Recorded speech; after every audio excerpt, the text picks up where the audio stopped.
ఆవేశం ఆవేశం ఆవేశం అనర్థాలు దారితీసింది. ఆవేశం అనర్థాలు దారితీసింది. ఆవేశం అనవసరం దారితీసింది.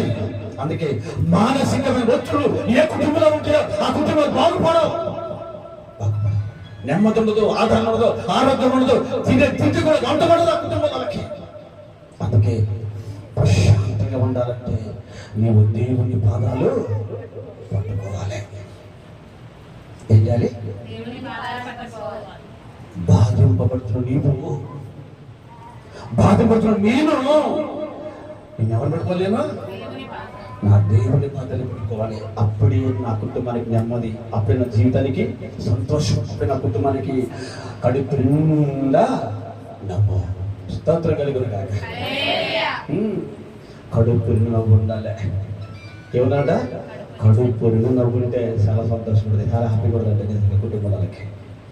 ఏమన్నా ముందు ఏమంటే మనకి ఏమన్నా అది కాదు అనుకోద్దండి.